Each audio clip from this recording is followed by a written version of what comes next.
Welcome to the show. Deeply disgusted. This is when you know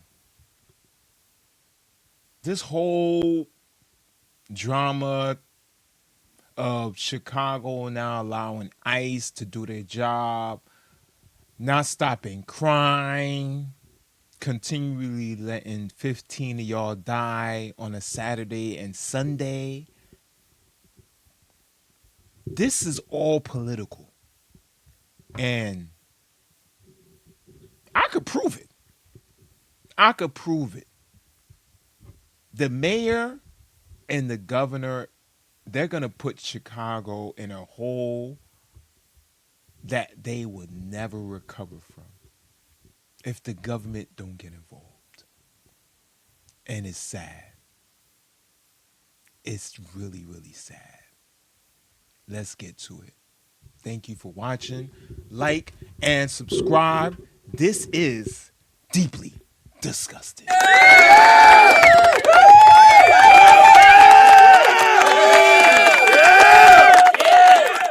Let's go.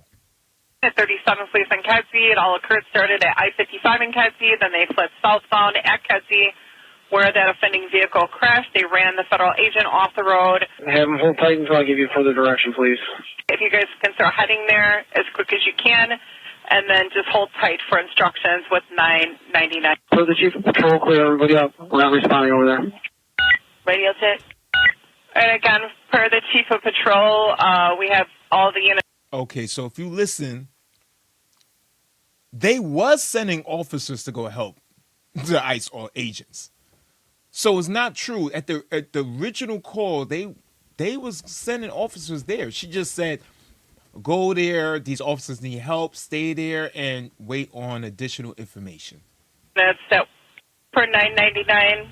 Chief of patrol said all units clear out from there. We're not sending anybody over to. The chief of patrol changed the order. He said, you know what? This have to do with ICE, the mayor and the governor. We work under them. And if they don't want us to help ICE, we can't help ICE because what we have is a JOB. That location. A disturbing dispatch call in Chicago where you can hear the dispatcher say that an ICE agent has asked for assistance after a suspect ran a federal agent off the road. Seconds later, the dispatcher tells all units to clear out and not respond. She says, we're not going over there. Joining me now is the former head of the Chicago Police Department and retired FBI Special Agent in Charge, Jody Weiss. Jody, good morning to you. I really want to talk to you about this because you were... Yo, he looks like a retired agent. Like, he looked like he went through the battle in Chicago. He looked like he went through the battle. Like, he was like... Was you a gang member, bro? Dumbfounded when you first heard this dispatch call, especially when you hear her say, per the chief of patrol, everybody out. We're not responding over there. Yeah, I was shocked, Jan. I mean, think about it. Law enforcement agents call for help, and the Chicago Police Department didn't respond to that immediately. Now, to be fair, they did respond 1 hour and 10 minutes later. An hour and 10 minutes later to a call for help. That's just absolutely shocking for me. And the other classic thing I learned earlier this morning was that when they did respond, they were told not to wear their gas masks, not to wear their helmets because they'd be too intimidating. So what happened? They're hit with chemical agents because ICE had to deploy chemical agents for their own safety. So just a complete mess. Oh, I get it. I get it. The mayor and the governor of Chicago told the police not to wear masks and not to wear gas masks. So they really can't help the ICE agents because the way the ICE agents work, they work under like military rule. Like they have military tactics, and their tactics is to throw out gas. So how can regular police help them when they was ordered by the governor and the mayor not to wear the gas mask? Well, and to be fair, there's nothing fair about that. An hour and 10 minutes later is way too late. Hour and 10 minutes? Where did they go? Dunkin' Donuts? especially if you're surrounded, right, by protesters and demonstrators. How do you see this playing out? Well, And I've seen some of the protesters. They look very scary. A lot of them are like white Caucasian dyke looking females. Right? I don't know. Y'all, I mean, y'all look at the videos. This is my job. I do this not literally all day, but I got other things to do. But I've been watching a lot of videos, and a lot of the protesters are Caucasian, and they look like dykes. Well, actually, a couple things. Number one, I think the chief of patrol has to go. I mean, even if he said I didn't know all the facts, that's no excuse. But I also see this playing right into President Trump's hand.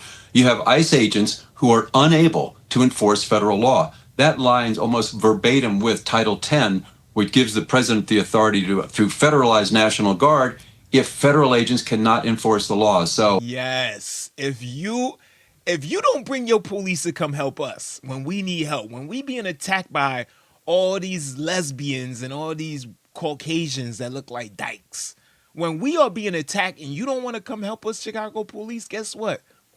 Now you gave Trump the ability to bring the National Guard there, and guess what? They're even better because they got choppers. just a complete mess. Not only that, you have the Department of Homeland Security right now slamming Chicago Mayor Brandon Johnson, who signed an executive order, Jody, to create ICE-free zones. What? Yo, it's almost laughable, yo. It's almost laughable. I can't wait till that four-eyed demon get locked up. What is going on in Chicago? ICE-free zones? Yeah, I mean, this guy's he's just a buffoon. I mean, I guess he's never heard of the federal supremacy clause, but, You are going against the federal government, you mayor. You are a mayor. All Trump has to do is sign an order and you could get locked up and put in prison. again, it's a joke. And Chicago, sadly, has turned into just a joke of a city. It's just a hot mess right now. And I certainly would love to have Mayor Daley back in there who knew how to run a city. I agree. I didn't know Mayor Daley, but I'm talking about you, my brother over there with a weird looking face. I think that you should come back and you should get out of retirement. I know you on Miami all day getting suntan and you probably got a few facials. You might need some more, but that's a whole nother topic. Right now, we need you back on the job because it seemed like this guy right here was a good Chicago superintendent. We need you back on the job and we need you to do your job and do that face over again. But that's a different topic. Yeah, I want to turn now to the FBI, and we've been reporting on this all morning. The explosive document that revealed the FBI under President Biden spied on 8 sitting Republican senators and 1 GOP congressman. This is all part of an investigation called Arctic Frost, where they got all the phone data, including who these lawmakers talked to, how long they talked to this person, even the location of the call. How disturbing was this report right here to you? Oh, to me, totally outrageous. Again, they didn't get content, they didn't get audio, but what? The Biden administration was working. The Biden administration was working. They was working nonstop. We talk about Biden had FBI looking at Republican politicians and keeping his eye on them. I mean, I don't blame him. I would probably do the same thing if I was president. If you're not on my side, whose side you on? Listen, get them, you follow them, you watch them, make sure you know where their kids go, everything. Well, listen to their conversations, make sure you... What could they do with this information? You could map out who you're talking to. You could map out even your movement. So what does this do? It's just symbolic of the lawfare and the weaponization of the federal law enforcement agencies under the Biden administration. And it just undermines public trust. And Jen, when will this end? When will we stop learning about this corruption that just seems to come out every day as we move forward? Every day is Biden corruption that comes out. Literally, I could make a video on Biden corruption every day. I don't even have to make a video on anything, just Biden corruption. And trust me, I will get thousands and thousands of videos. But he was the good guy, right? Hardly even seen him during administration, maybe a few little times. Hardly even talked. the Trump administrations. It's so sad that this is what we've dealt with for 4 years. Yeah, and we also know the FBI finally cut its relationship with left-wing activist groups like the Southern Poverty Law Center as well as the Anti-Defamation League. What does this tell us about these groups, their agenda and their reliability? Yeah, that was so sad because 30 years ago, those two groups were awesome. You could get amazing intelligence on hate groups, on extremist groups, because they could maintain data that law enforcement couldn't.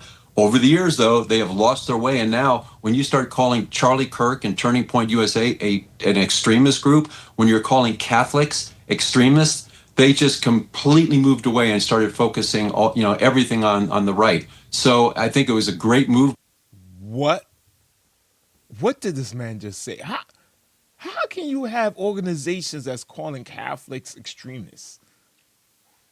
Especially Charlie Kirk. Like, I mean, the dude, all he did was like preach common sense and like Jesus. Like I don't even see any video of Charlie Kirk talking about anything crazy out of the line. Like he just kept it honest. And the thing about a lot of y'all, especially a lot of y'all in the black and brown community, y'all not even had a white dude that was like your best friend. That's the issue. I say it all the time. That is the issue. A lot of y'all never had friends other than what y'all hang out with every day. So for y'all to see a white boy talk about the black community, it's like, how dare he? All my life, man, I had discussions about the black community with white men, white women, all the way from Washington, New Jersey to the South Beaches of Jersey to everywhere. But this is chaos. This has to stop. Thank you for watching. Like and subscribe. Freaking fly. Like and subscribe and make sure you put something in those comments because I love to read the comments. Thank you for watching. Deeply disgusted.